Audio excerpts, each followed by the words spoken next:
And here we go. My 2024 NBA Draft Big Board. Let's not waste any more time. Let's get right into our 2024 NBA Draft Big Board. We have Infale Dante, the center from Oregon. He's just the Planet Theory man, 7 foot, 260 pounds, big guy. Coming in at the number 59 spot, we have Trevon Brazile. He had an excellent combine, man. 6'10", 220 pounds, active live wire that can leap. Showed he can really do some good things, blocking the shots, rebounding, and scoring. And number 58, we have Trey Alexander, the guard from Creighton. Trey Alexander coming into the draft was much higher on our big board and more fanfare and heralded. But as you really dug into his tape and towards the end of the season, he really trailed off, really struggled at the combine, scoring the ball, really being competitive against that group. So I've really come down on Trey Alexander, so he comes in at the number 58 spot. Coming in at the 57th spot is PJ Hall. I don't like to do comps, man, but he reminds me a lot of Tyler Hansbrough, the 6'8", 240-pound, super physical senior for Clemson. He can score inside on the block with that physicality, but he really doesn't play above the rim. Even though nice athletic scores at the combine, he really doesn't play above the rim. He's really improved his three-point shot, but it's still a work in progress. He shot it at about 40%, but on about 10 attempts per game. He shoots it quite a bit from the top of the key, dead on. Coming in at the number 56 spot, we have Errol Hukporte. He is an excellent rebounder, man. He's coming off an Achilles injury that he had the year prior, but he really can carve out space, go and get the ball. He's a little bit more of a positional defender. He's not going to block a ton of shots, not super bouncy, but he does give you a lot of good things, and he can make some moves to get to the basket in the face-up game just a little bit. He's not going to give you a ton. He's a little bit of a roll threat, but he uses his body and angles very well to create the space he needs to finish inside. Not really a lob threat vertical spacer in any sense of the word. Coming in at the number 55 spot is Tristan Newton for the Yukon Huskies. Very versatile, man. He does a little bit of everything. Can handle, can shoot, can pass, can dribble, get to the rim, can rebound, but he doesn't do any of it very well. He's not excellent, doesn't exceed at any one thing, just does a lot of different things. He's competitive defensively, older, 22 years old, only shot 41% from the field, but like I said, he does a little bit of everything, but nothing great. Coming in at number 54, Trenton Flowers. He played overseas, man. He didn't get an opportunity to play a lot. He's super young, super raw, 6'6", 200 pounds, but he can fly. That man's got jets, runs the floor well, plays above the rim. He can handle a little bit. All upside with that guy. Shots a work in progress. Showed out really well at the combine. I think he's got a future if he can really work.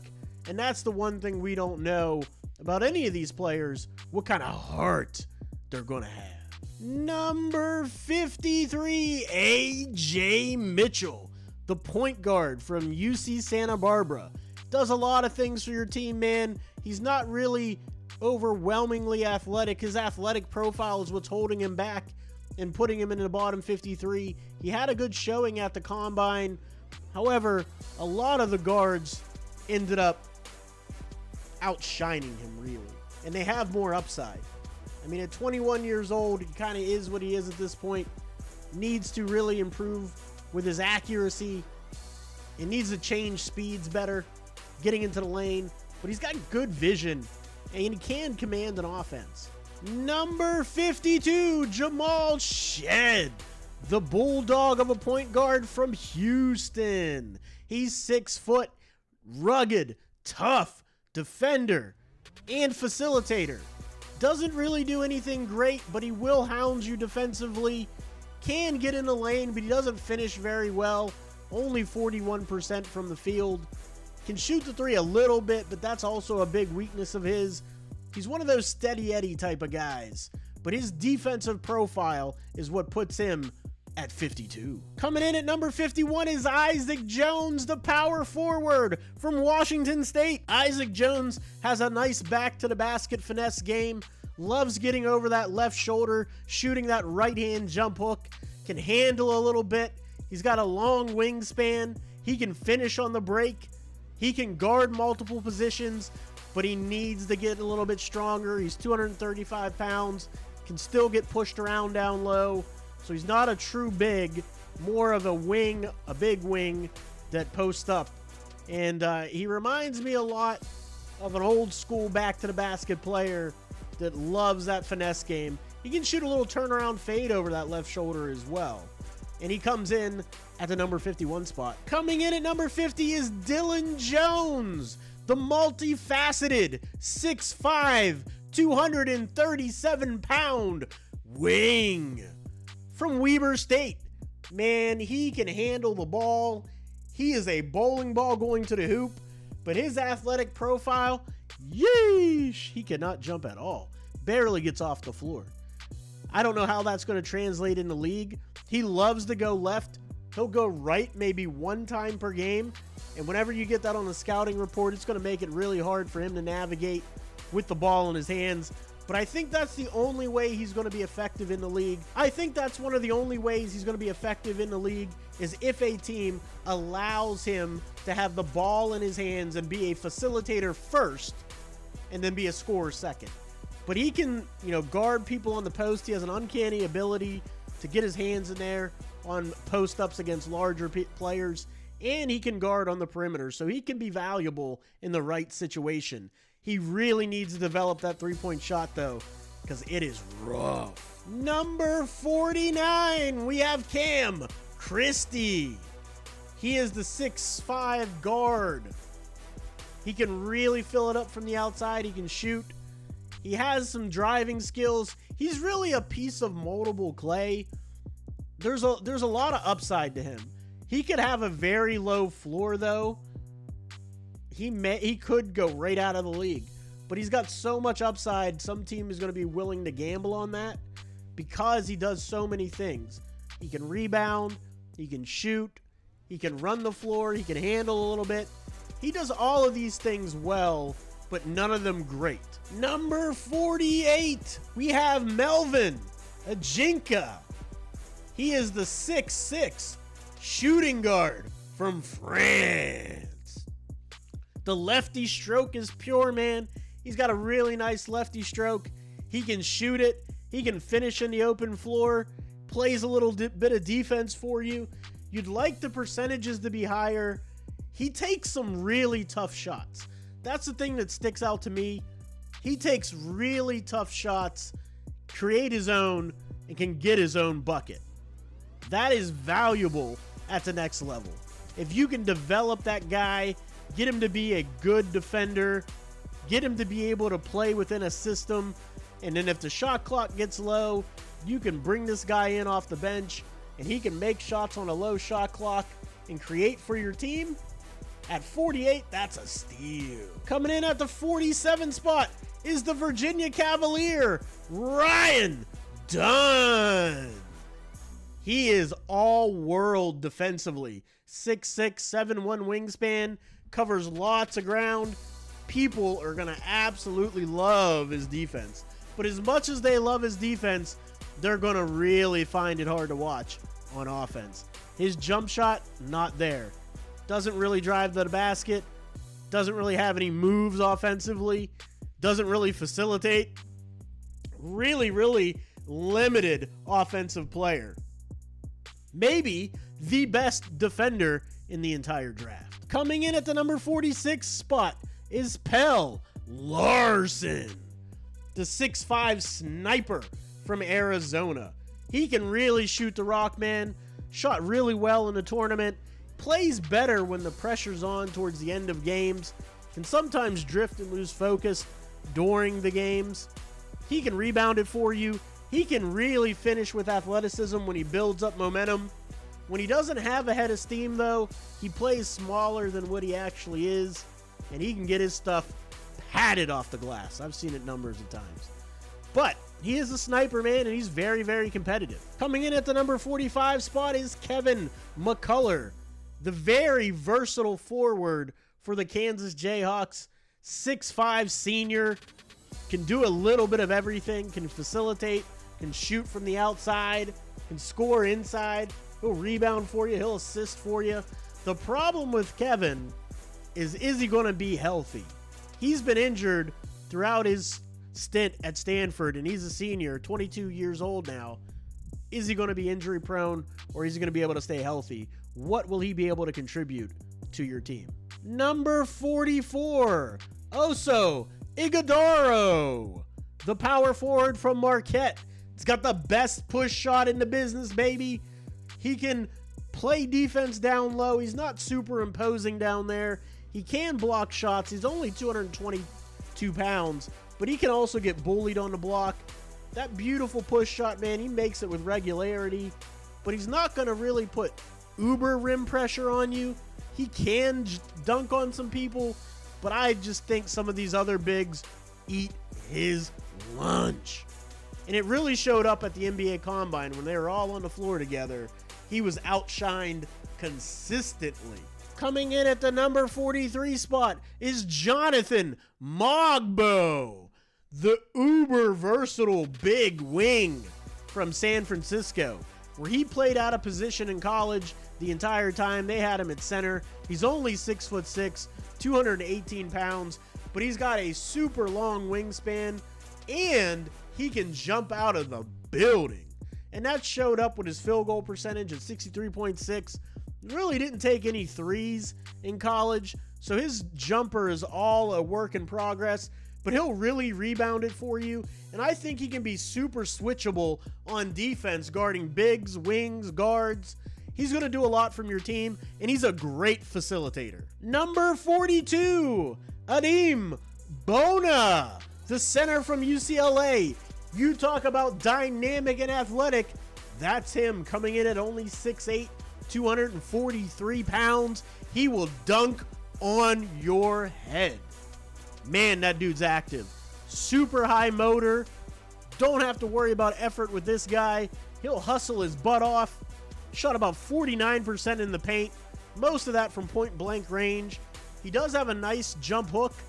If he gets to it quickly, it takes him about 5 to 7 dribbles to even get into that move, which isn't going to fly in the NBA. And he commits some of the silliest fouls you'll ever see. Moving screens, running through people, smacking down when he's trying to block on people. And he gets in foul trouble, and he gets there in a hurry. Number 41, we have Justin Edwards for Kentucky.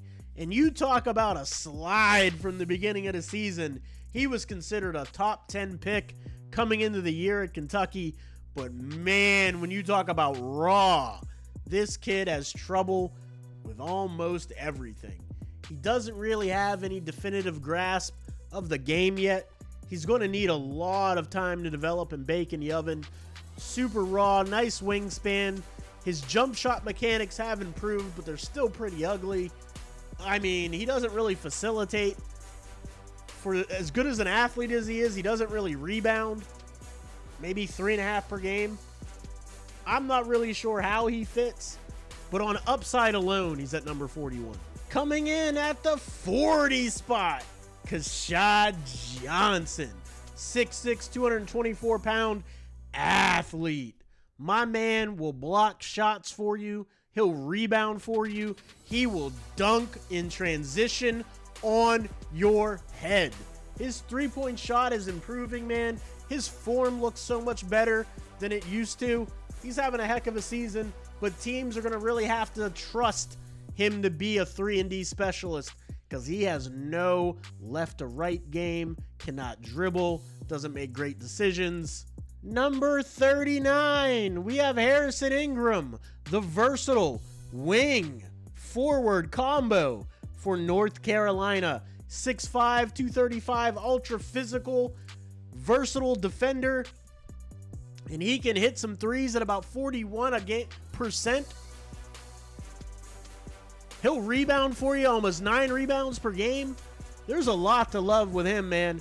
I'm not in the comps, but he's got shades of PJ Tucker written all over him. He can really help a team. Coming in at the number 38 spot is Jalen Bridges, number 11 from Baylor. Super versatile, big wing. He's got length, man. He's got wingspan. Shoots that 3 ball at about 41% for his entire career. As a senior, that's pretty impressive. He can score in the lane about 47%. He'll rebound for you. He'll defend multiple positions. I really, really like this player, and I think the world of his game. Coming in at number 37 is Bobby Klintman. He is all upside and raw talent, my friends. He can score the ball inside and out. He can drive. He'll play the passing lanes on defense. He's not a great point of attack defender, but at 6'8", 212, he can really get after it, man, on offense. The problem with Bobby is he isn't very consistent. He doesn't show up all the time. There will be large stretches of games you're not even aware he's on the floor. But then he'll have these flurry and stretches where that talent pops off the screen. Coming in at the number 36 spot is Juan Nunez, the 6'4", 200-pound point guard from Spain. Nunez has some uncanny court vision. He is a pinpoint passer, absolute dog when it comes to facilitating the rock. He's not the best in the draft at it, and he has some athletic limitations. He needs to get his footwork quicker. He needs to be able to understand when to get into his dribble package and when to just facilitate off the PNR. That's been a struggle for him lately. However, he can really pass that rock. He needs to get better at shooting the ball as well.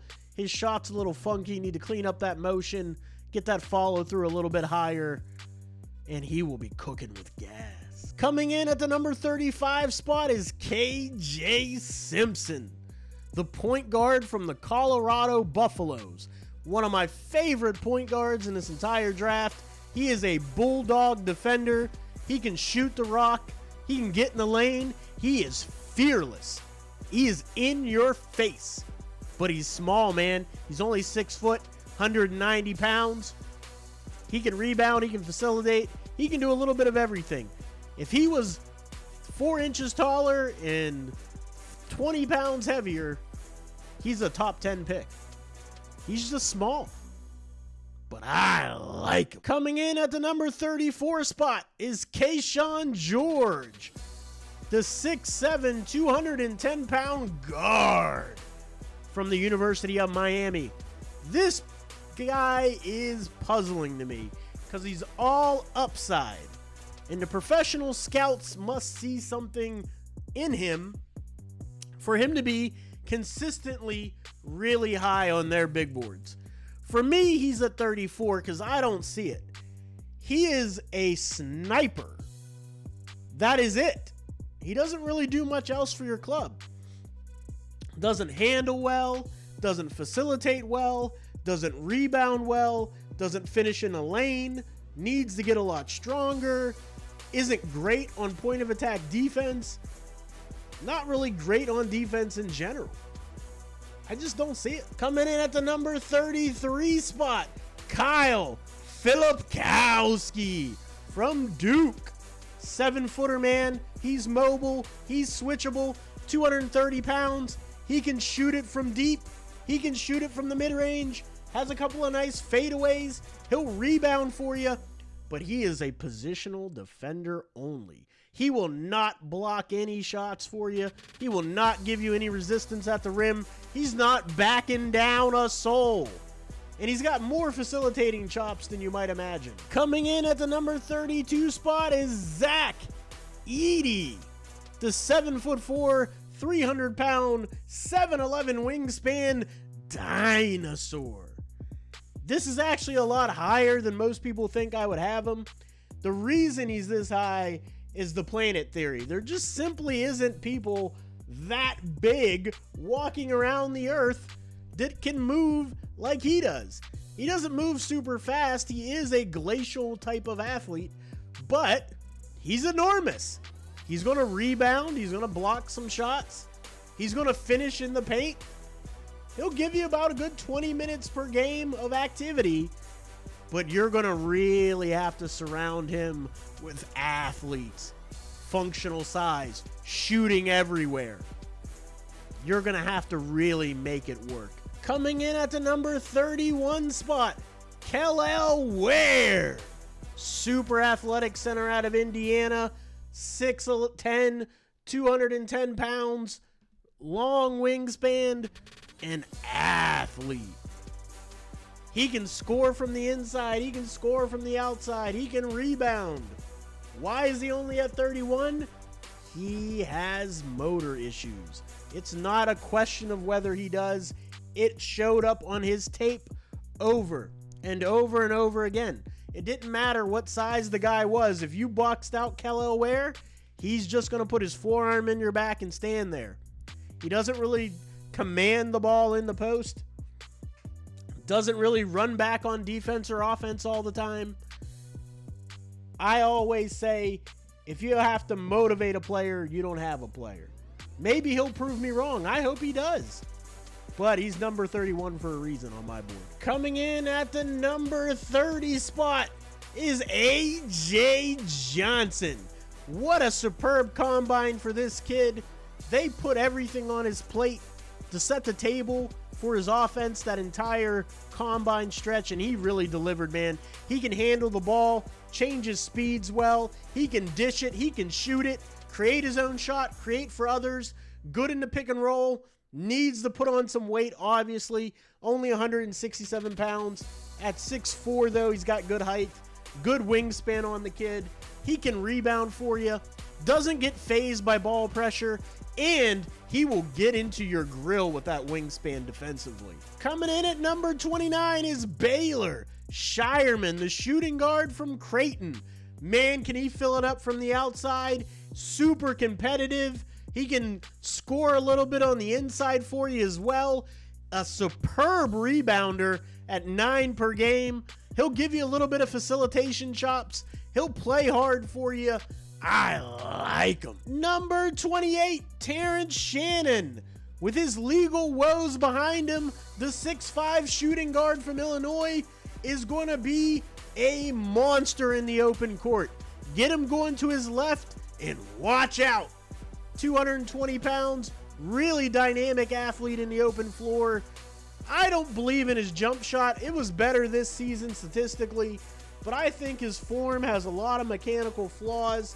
I think he's going to struggle with his shooting at the next level. Doesn't rebound a lot, doesn't score a lot. Competitive defender for being the athlete that he is. I just think he's already reached his ceiling. I don't see a ton of further growth and development out of Terrence Shannon, and some of his decision making is questionable. So he's going to have to find the right situation where he can come off the bench and just be a microwave offensive type player for you. Coming in at the number 27 spot is G League Ignite's Tyler Smith, the 6'9", 224 pound wing/forward.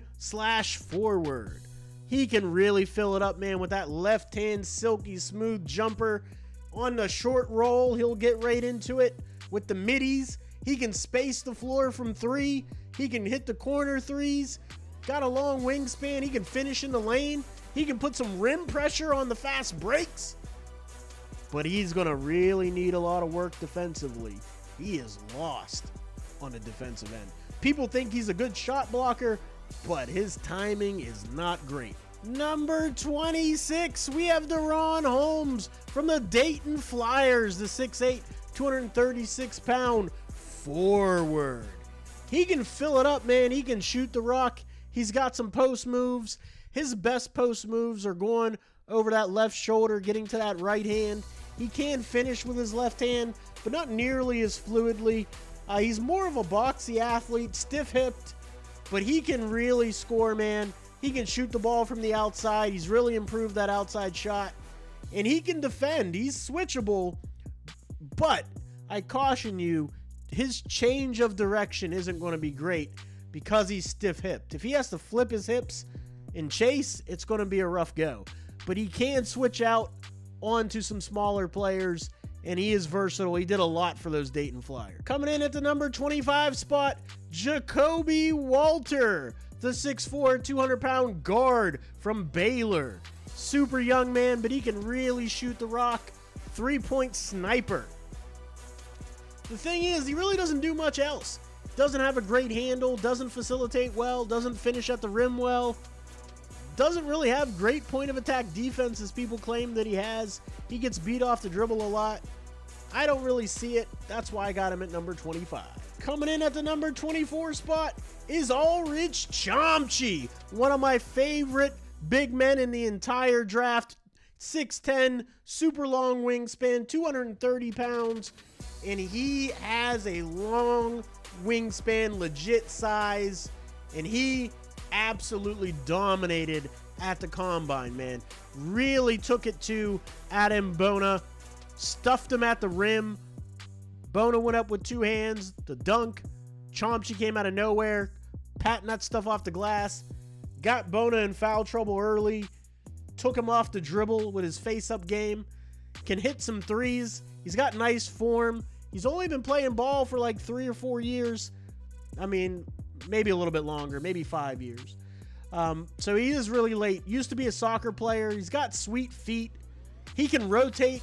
He's got switchability on offense, but he's not going to give you much in terms of throw the ball in the low post and go get buckets. Coming in at the number 23 spot is Pacome Didier from France, the shooting guard, 6'8", 218 pounds.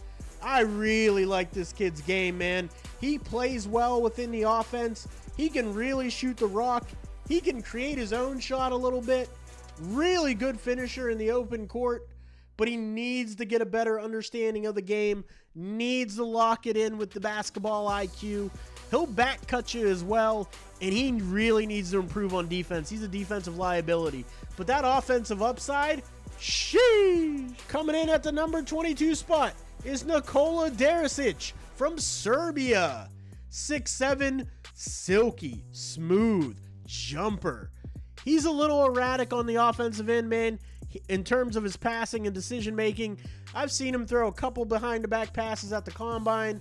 Some of them are on the money, some of them aren't. Some of the turnovers are concerning. He had a much better second day than his first day at the NBA Combine. He really went to the rack hard, man, and that's what I really wanted to see.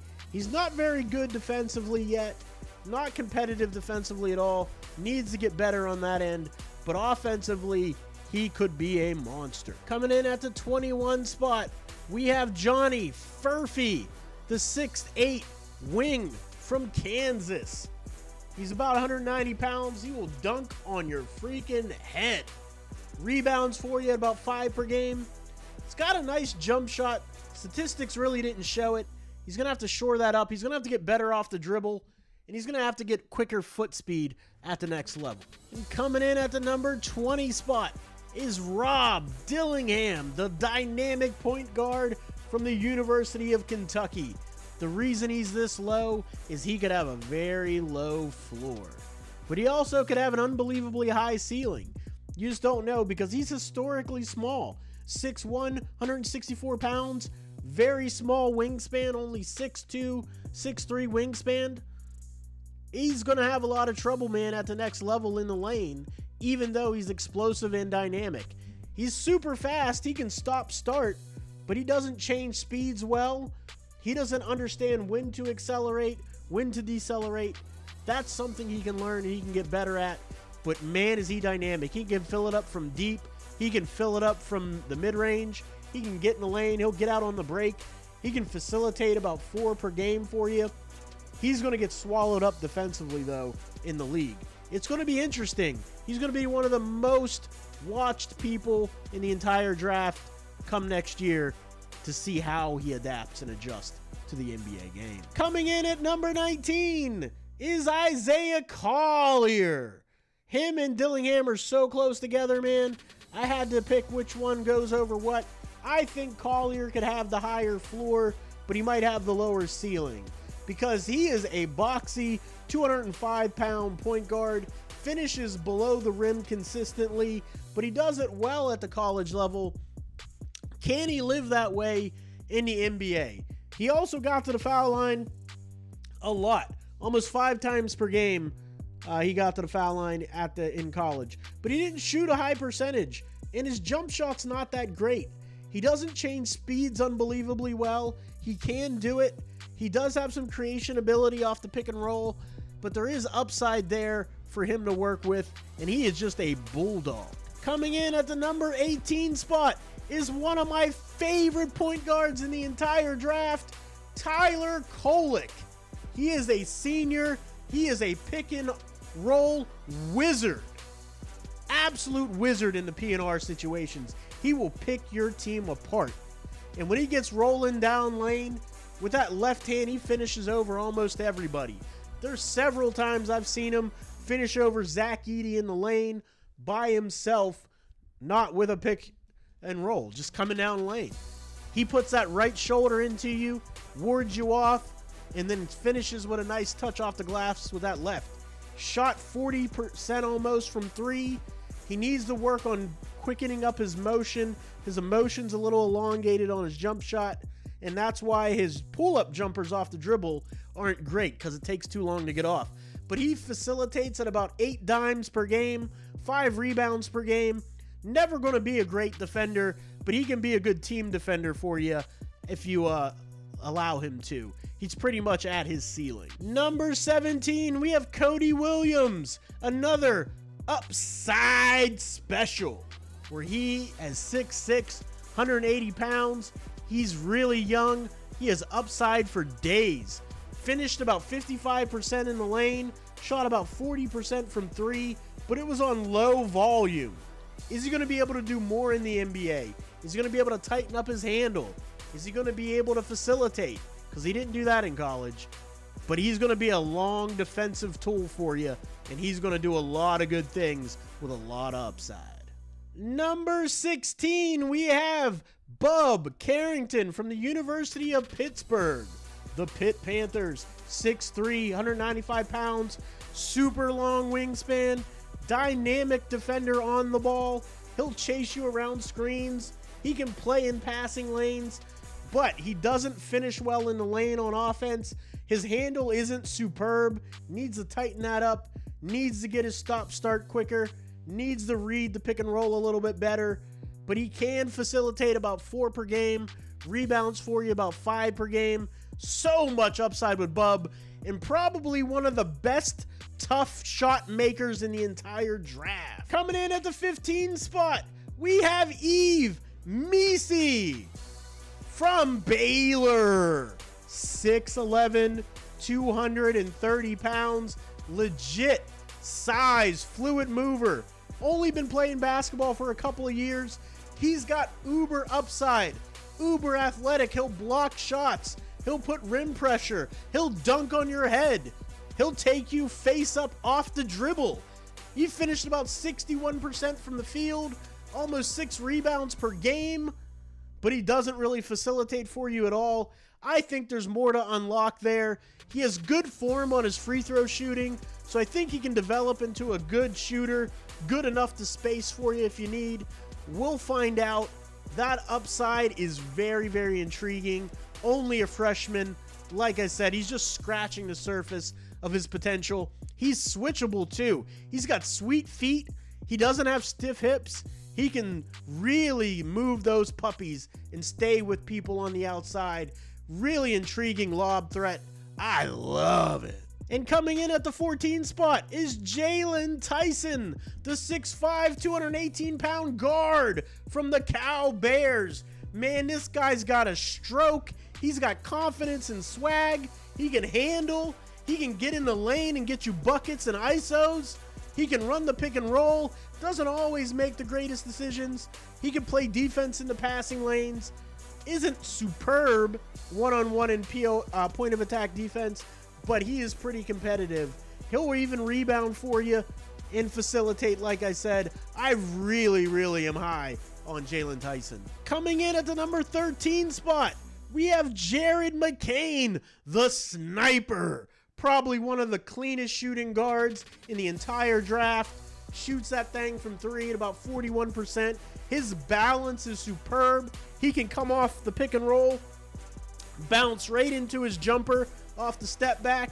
Looks just like it would if it was a catch and shoot. Finished at about 47% in the lane. And thing people don't realize is he's over 200 pounds. He's got a really thicker lower half.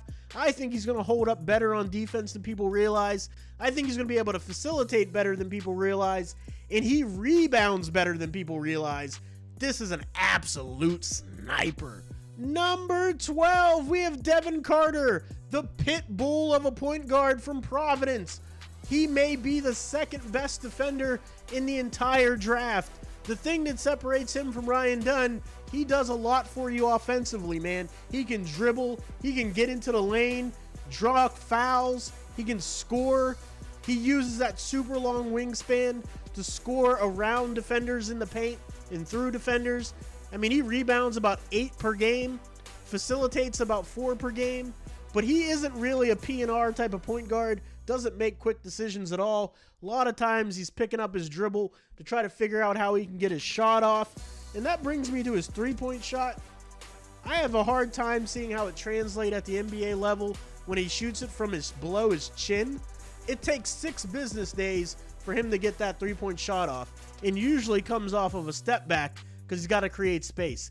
It'll be very interesting to see if his offense translates at the next level, but he has such upside on the defensive end. He's an absolute lockdown point guard. Probably the number 1 point guard in the entire draft on defense, and he's fighting it out for number 1 as the best defender in the entire draft. Coming in at the number 11 spot is Tristan Da Silva, the small forward / big from Colorado. Man, he shoots it at about 41% from 3, finishes about 50% from in the paint, gives you about 5 rebounds per game, a little bit of facilitation, can handle a little bit, super versatile defender. I mean, he does it all. I really like Da Silva. We've broken into the top 10. At number 10, Ronald Holland, the forward from the G League Ignite. Man, he is versatile. He can handle the ball, get into the lane. He'll play the passing lanes on defense. He'll give you point of attack defense. He can rebound for you, finish in the open court, create his own shot. He does have trouble making decisions. Not really a superb passer in terms of consistent accuracy on his passes and his reads.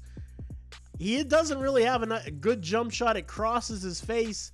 It's a pretty ugly form in terms of it being consistently repeatable. Fades to the left or the right or back. Needs to be able to go straight up and down, get that elbow in, follow through high.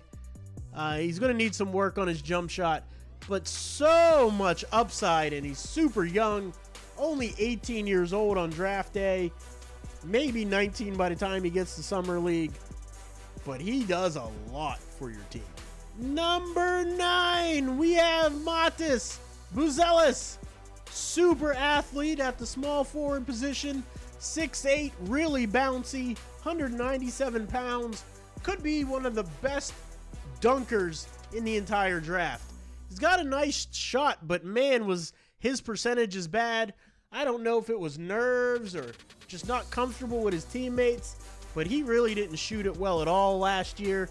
So it's going to be a wonder to see how that translates in the NBA. Needs to tighten up his handles, needs to get better foot speed and be more competitive defensively. Coming in at the number 8 spot, Tajden Salawan, the 6'8", 217-pound forward from France.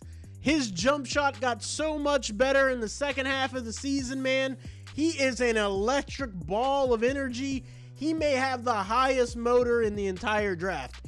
He is go, go, go, go, go all the time. Offensively, defensively, he can get out of position sometimes because of that motor, but it's not because of a lack of trying. He's super young, raw. He's got so many tools for you to work with. Once he learns and gets experience, gets that basketball IQ intact, he's going to be a nightmare. Super versatile for you. And he's a great cutter, great finisher on the break. He'll put rim pressure. And he is a willing passer, and he will play within the offense. I like it. Number 7, we have Dalton Connect, the absolute sniper, dynamic offensive player in this draft. A senior, bouncy, athletic. He'll tip dunk on your head. He'll dunk on your head on the break. He'll finish left hand. He'll finish right hand. He's got a little bit of dribble game. Can operate in that P&R, mainly to get his own shot, but he can facilitate a little bit. He'll rebound for you. Not great on the ball defense, but he'll play the passing lanes because of that long wingspan, and he'll be switchable for you as well.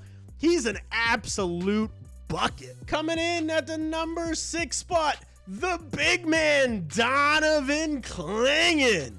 7'1", 282 pounds. Absolutely dominant in the paint. 64% from the field, 7.5 rebounds per game. He'll give you that nice jump hook. He'll block shots. He positions himself well, stays big, sets great screens above the foul line, plays a little bit in space in terms of that, but he doesn't really space the floor in college. He's got a nice looking jumper. However, because we didn't see it much in college, we don't know how that's going to translate. Most of his damage is going to be on the block. He is a lob threat. He is a rim protector. He is massive. Coming in at the number 5 spot, we have Nikola Topic, the all-world point guard from Serbia. He's had some injuries with his ACL, but, you know, your doctors check that out. If they say it's okay, there's no way you pass on this guy. He is fearless. He's got the PG vision right up there with Tyler Kolek. He's been running a professional franchise at his young age. He can freaking shoot the rock. Not as good as you'd like. He needs a little bit of work on there, but the form is solid. But he can shoot it. I'm telling you, it's in there. The wingspan isn't quite as long as you like, but he's over 200 pounds already at 19. You can fill out that frame. And he goes to the rack with reckless abandon, sets up your teammates, runs your offense, a P&R wizard. Fast break maestro as well. There's a lot to like about Nikola Topic. Coming in at the number 4 spot, Zachary Rizeshay, the 6'8", 195-pound do-it-all wing. He can shoot it. He can drive it. He can score in the open court. He can finish. He plays within the offense. He'll back cut you. Uber talented. He'll finish above the rim. Hammer it home on the break. He can rebound for you. He just does a lot for your club. Lots of upside. Plenty to love about Zach, man. In the last month, he scored the ball at a prolific clip in Europe. I don't understand the hate people have for this man's game. I think he's going to be an excellent pro. I can't wait for the NBA draft. Coming in at the number 3 spot is Reed Shepherd. What a sniper, man. 54% from the field, over 50% from 3 in college, 6'1", 185 pounds. He's an excellent athlete as well. He can facilitate. He's got excellent vision. You talk about somebody that can start the break. As soon as he gets the ball, his eyes are always up the floor. He can rebound. I mean, he had about 4 rebounds per game, 4.5 assists per game. He can dribble. He can handle. Plays the passing lanes well. Really competitive. Way more steals than you realize. Over 2.5 per game. This kid is dynamic. Love Reed Shepherd's game. Coming in at number 2 overall, Alex Sarr, the 7-footer from France that can absolutely stroke it from deep. and he can finish in the lane, hammer it on your head. He is 225 pounds, muscle, going to get stronger, super young. Man, he's mobile as well for how big he is.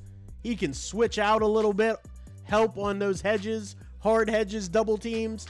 Sometimes he can flat out switch. He just has to give a little ground and then use that wingspan to contest.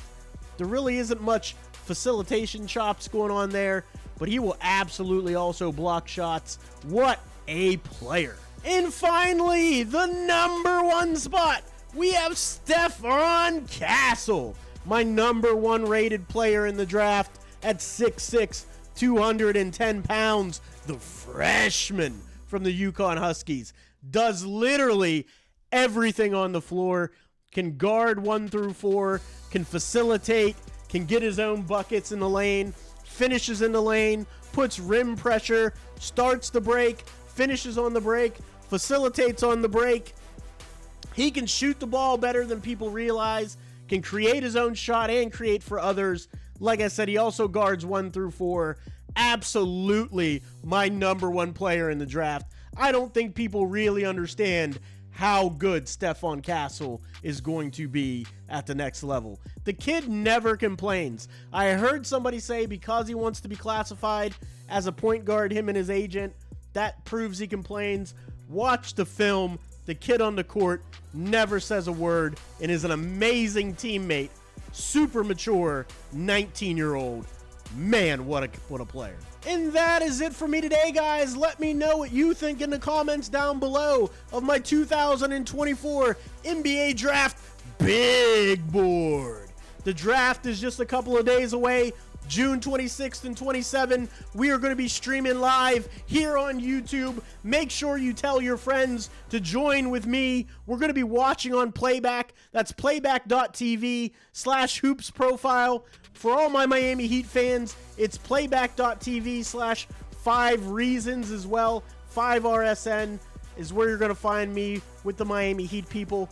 I'm a contributor over there, but all of it is going to be streamed on this YouTube channel. I can't show all of it on the YouTube channel, but what I'm going to do during the draft is when the pick is in and the guy is up there on stage, I will toggle the camera on, toggle it back off. Hopefully we don't get copyright striked, but we are going to give it a go, and I will be there to chat it up with all of you, put the poll questions up there with all of you. It's going to be electric. I can't wait. I'll see you there.